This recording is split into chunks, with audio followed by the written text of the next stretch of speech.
Super prime time ചർച്ച തുടരുന്നു. Shri P K Firoz, പ്രതിപക്ഷത്തെ പ്രധാനപ്പെട്ട രാഷ്ട്രീയ പാർട്ടികൾ ഈ വിഷയത്തെ എത്രമാത്രം ഗൗരവത്തോടെ കണ്ടിട്ടുണ്ട്?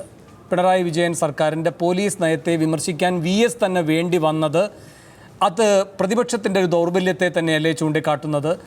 നിങ്ങൾ പ്രത്യക്ഷ സമരത്തിലേക്ക് നീങ്ങുന്നത് പോലും മുഖ്യധാര രാഷ്ട്രീയ പാർട്ടികൾ, പ്രതിപക്ഷത്തുള്ളവർ പ്രത്യേകിച്ച്, ഈ വിഷയത്തിൽ പുലർത്തുന്ന ഒരു ഇരട്ടത്താപ്പ് കൊണ്ടാണോ? ഒരിക്കലുമല്ല. കാരണം അങ്ങനെയല്ല അതിനെ കാണുന്നത്. VSന് പോലും പ്രതികരിക്കേണ്ടി വന്നു എന്നുള്ളതാണ്. ഇപ്പം ഞങ്ങൾ പ്രതിപക്ഷ പാർട്ടികളൊക്കെ പ്രതികരിച്ചിട്ടുണ്ട്, ഞങ്ങൾ പത്രസമ്മേളനം നടത്തിയിട്ടുണ്ട്. അപ്പോൾ VS അച്യുതാനന്ദനെ പോലെയുള്ള പാർട്ടിയുടെ ഭരണപരിഷ്കരണ കമ്മീഷൻ ചെയർമാന് പോലും പ്രതികരിക്കേണ്ടി വന്നു എന്ന് പറഞ്ഞാൽ എത്രമാത്രം ഗുരുതരമാണ് കേരളത്തിലെ പോലീസിൻ്റെ നയങ്ങൾ എന്നുള്ളതാണ് പരിശോധിക്കേണ്ടത്. അപ്പോൾ ഇവിടെ ആനത്തലവട്ടം ആനന്ദൻ തന്നെ പറഞ്ഞില്ലേ, ബഹുമാനപ്പെട്ട ആനത്തലവട്ടം ആനന്ദനോട് പറയാനുള്ളത്, സാർ ഇത് 1000 രൂപയുടെ ഫൈൻ അടിക്കാൻ പറഞ്ഞപ്പോൾ അത് 1200 ആക്കാൻ വേണ്ടി നേതാവ് ഇടപെട്ടതിനെ തുടർന്ന് 1200 ആക്കിയ പ്രശ്നമല്ല സാർ ഇവിടെ ചർച്ച ചെയ്യുന്നത്. ഇവിടെ ചർച്ച ചെയ്യുന്നത് ഫണ്ടമെൻ്റൽ റൈറ്റ്, ഭരണഘടന അനുവദിച്ച ഫണ്ടമെൻ്റൽ റൈറ്റിൻ്റെ നിഷേധത്തെക്കുറിച്ചാണ്, മനുഷ്യാവകാശങ്ങളുടെ ലംഘനത്തെക്കുറിച്ചാണ്.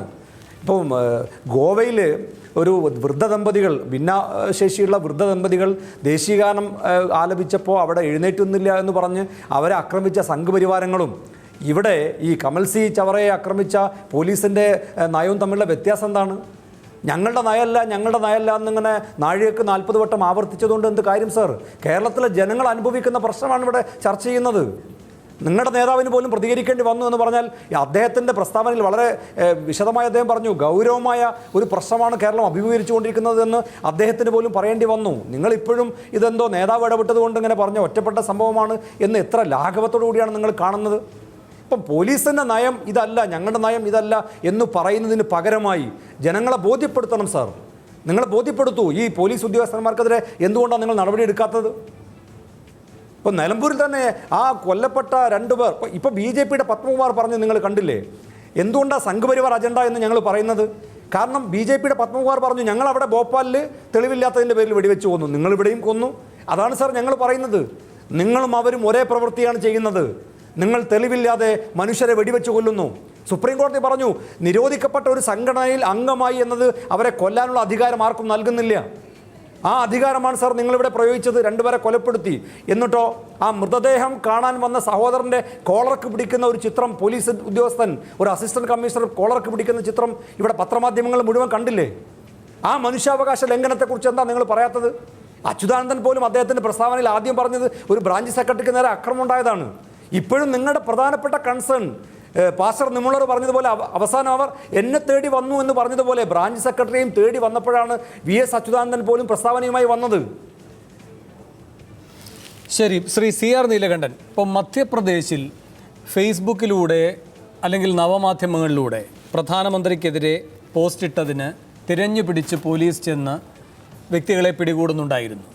കേരളത്തിലും പിണറായി വിജയനെതിരെ വാട്സാപ്പിലും ഫേസ്ബുക്കിലുമൊക്കെ പോസ്റ്റ് ഇട്ടതിന് ഓരോരുത്തരെ പിടികൂടിയിട്ടുണ്ട്. അപ്പോൾ എന്താണ് ഇതിൻ്റെയൊക്കെ ഒരു വേർതിരിവിൻ്റെ മാനദണ്ഡം? അതുപോലെ തന്നെ ഈ മാവോയിസ്റ്റ് വേട്ട ഇവിടെ നടന്നു, അതിനുശേഷം ഇപ്പോൾ അജിതയുടെ മൃതദേഹവും സംസ്കരിച്ചു. അജിതയുടെ മൃതദേഹം സംസ്കരിക്കുമ്പോൾ അതിൽ സഹപ്രവർത്തകർ വന്നു, അതിൽ പങ്കുകൊള്ളാൻ ഒരൊറ്റ ഉപാധിയുടെ അടിസ്ഥാനത്തിലാണ് സർക്കാരിനും പോലീസിനെതിരെ മുദ്രാവാക്യം മുഴക്കരുത്. അപ്പോൾ ശ്രീ ആനത്തലവട്ടം ഈ വേർതിരിച്ച് കാണാനൊക്കെ ശ്രമിക്കുന്ന സർക്കാരിൻ്റെ നയവും പോലീസിൻ്റെ നയവും രണ്ടാണ്, അല്ലെങ്കിൽ പോലീസിൻ്റേത് വ്യത്യസ്തമായൊരു വഴിപിഴച്ച ചില നീക്കങ്ങളാണ് എന്നൊക്കെ എങ്ങനെയാണ് പറയാൻ കഴിയുക? രണ്ടിൻ്റെയും അതിരുകൾ മാഞ്ഞു പോവുകയാണ്. അതുകൊണ്ട് എന്ത് വ്യത്യസ്തതയാണ് ഈ 2 രാഷ്ട്രീയ പാർട്ടികളുടെയും ഭരണതലത്തിലുള്ള പ്രവർത്തനം എന്ന ചോദ്യം അതുകൊണ്ട് ഫിറോസ് ചോദിക്കുമ്പോൾ പ്രസക്തമല്ലേ? തീർച്ചയായിട്ടും ആന്തരികമായ ഒരു ഫാസിസ്റ്റ് വൽക്കരണം ഇവിടെ മുഴുവൻ നടന്നിട്ടുണ്ട് എന്ന് തന്നെയാണ് കാണിക്കുന്നത്.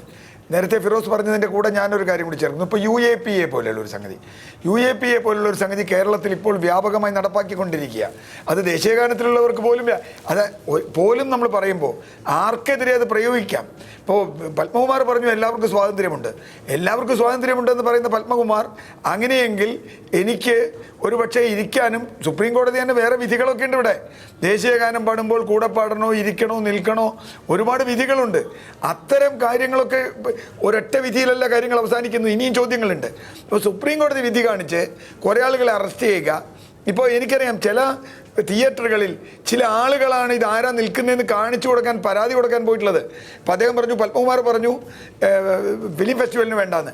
പക്ഷേ ഫിലിം ഫെസ്റ്റിവലിന് എനിക്കറിയാം ഒരു പ്രത്യേക പത്മകുമാർ തന്നെ പിന്താങ്ങുന്ന രാഷ്ട്രീയ കക്ഷിയുടെ ആളുകളാണ് ഇവരെ മൊബൈൽ ലൈറ്റ് അടിച്ച് കാണിച്ചു കൊടുക്കുന്നത് ആളിരിക്കുന്ന പോലീസിനെ. ഞാൻ പറഞ്ഞ പോലീസ് അങ്ങനെ പിടിക്കാൻ പോകുന്നു, ഇവർ കാണിച്ചു കൊടുക്കാൻ പോകുന്നു. ഇതൊരു ഫാസിസമാണ്. നേരത്തെ പറഞ്ഞതുപോലെ ഫേക്ക് എൻകൗണ്ടർ, അത് മധ്യപ്രദേശിൽ ചെയ്താലും ഇവിടെ ചെയ്താലും ഫേക്ക് എൻകൗണ്ടർ തന്നെയാണ്. അങ്ങനെ ഫേക്ക് എൻകൗണ്ടറിനോട് ഒരേ സമീപനം എടുക്കുന്നതിൻ്റെ കാരണം എന്താ?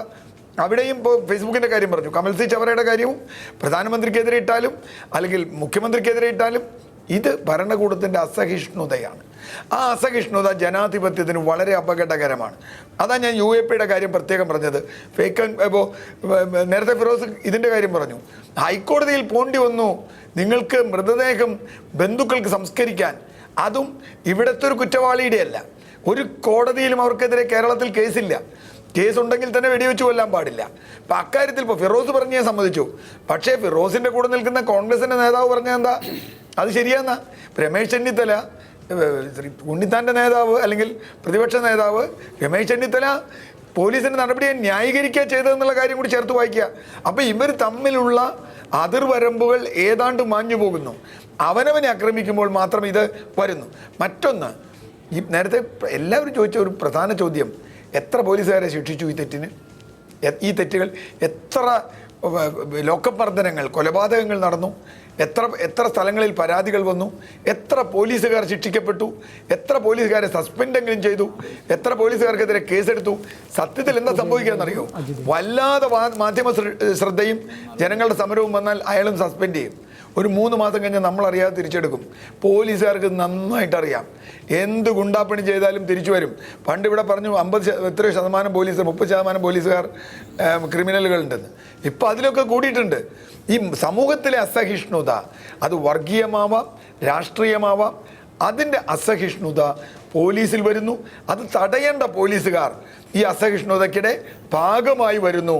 അത് തടയാൻ കഴിയുന്നില്ല. നയം എന്തെന്ന് ചോദിക്കുമ്പോൾ നയവുമില്ല. ഇപ്പോൾ ആനത്തലവട്ടം പറഞ്ഞ് നയം ഞങ്ങളുടെ ശരിയാണ്. ഏതാ നയം ശരി? ഇപ്പോൾ ഫേക്ക് എൻകൗണ്ടറിൻ്റെ കാര്യത്തിലോ UAPയുടെ കാര്യത്തിലോ ഈ അസഹിഷ്ണുതയുടെ കാര്യത്തിലോ എവിടെയാണ് നയം ശരി? നയം ശരിയായിട്ടില്ല, അത് നടപ്പാക്കുന്നത് ശരിയായിട്ടില്ല, ശിക്ഷിക്കപ്പെടുന്നുമില്ല ഇവർ. അങ്ങനെ വന്നാൽ ജനങ്ങൾക്ക് എന്തുറപ്പാണുള്ളത്? ഇവിടെയാണ് ജനാധിപത്യം ദയനീയമായി പരാജയപ്പെട്ടു എന്ന് സാധാരണ മനുഷ്യർക്ക് തോന്നുന്നത്. പോലീസ് സംരക്ഷകരാണ് എന്നതിൽ നിന്ന് പോലീസ് ഭയപ്പെടേണ്ട ഒന്നാണ്. ഇപ്പോൾ നേരത്തെ പറഞ്ഞല്ലോ, പെറ്റിയടിക്കാൻ 100 രൂപ അടിക്കുന്നതിന് 1500 രൂപ അടിച്ചു. അത് അവിടെ തന്നെയാണ് പ്രശ്നം. അങ്ങനെ പോലീസുകാർക്ക് തോന്നുന്നുവെങ്കിൽ വിളിച്ചു പറഞ്ഞതുകൊണ്ടോ വിളിച്ചു പറയാതെയോ ഒരാൾ എന്തിനാ 100 രൂപ പെറ്റിയടിക്കേണ്ട ആൾ എന്തിനാ 1500 രൂപ പെറ്റിയടിക്കണേ? ഇനിയിപ്പോൾ ആര് വിളിച്ചു പറയട്ടെ? അതിൽ ഏറ്റവും വലിയ എതിരാളി വിളിച്ചു പറയട്ടെ. അപ്പോൾ പോലീസിന് അങ്ങനെ ചെയ്യാൻ കഴിയും. അങ്ങനെ ചെയ്ത പോലീസുകാർ ഇപ്പോഴും സർവീസിലുണ്ടോ? അയാൾക്കെതിരെ എന്തെങ്കിലും നടപടി എടുത്തിട്ടുണ്ടോ? അതുകൂടി ആനത്തലവട്ടം പറയുമ്പോഴേ നമുക്കിതിനെ പൂർത്തിയാവും. അപ്പോഴേ നയമെന്ന് പറയാൻ പറ്റൂ. നയം കടലാസിൽ എഴുതി വെച്ചതല്ല, പ്രസംഗിക്കുന്നതല്ല. വീണ്ടും ഞാൻ പറയുന്നു, അതെങ്ങനെ അനുഭവവേദ്യമാകുന്നു എന്നുള്ളിടത്താണ്. അങ്ങനെയുള്ളതിൽ ഈ പോലീസിന് ദയനീയമായി പരാജയം സംഭവിച്ചിട്ടുണ്ട്. അത് തിരുത്തിയില്ലെങ്കിൽ വലിയ പ്രത്യാഘാതമുണ്ടാവും. വർഗീയവൽക്കരണം പോലീസിൽ വന്നിട്ടുണ്ടെങ്കിൽ, അങ്ങനെ ഒരു സ്വരം ആനത്തലവട്ടത്തിൻ്റെ ഇതിൽ വന്നു സമൂഹത്തിലുണ്ടാകുമ്പോൾ അത് തടയാൻ ഏത് ഒരു വർഗീയതയും പോലീസിൽ വരാൻ പാടില്ല. കാരണം പോലീസ് അക്കാര്യത്തിൽ നിഷ്പക്ഷമായി നിന്ന് കാര്യങ്ങൾ കാണേണ്ട ആളുകളാണ്. ആ വിശ്വാസവും ജനങ്ങൾക്ക് ഉണ്ടാവണം. പോലീസ് നിഷ്പക്ഷമായാണ് പോലീസ് പ്രവർത്തിക്കുന്നത്. ദളിതനെതിരെയോ മതന്യൂനപക്ഷങ്ങൾക്കെതിരെയോ അല്ല പോലീസ് നിൽക്കുന്നത് എന്ന് അവർക്ക്, ഏറ്റവും ദുർബലരായവർക്ക് ആ ഉറപ്പുണ്ടാക്കാൻ പോലീസിന് കഴിയണം എന്നതാണ് പ്രശ്നം. ഞാൻ ഒരു ഇടവേളയിൽ കൂടി പോകുന്ന ഇടവേളയ്ക്ക് ശേഷം ശ്രീ ആനത്തലവട്ടത്തിൻ്റെയും ശ്രീ രാജ്മോഹൻ ഉണ്ണിത്താൻ്റെയും പ്രതികരണത്തിലേക്ക്.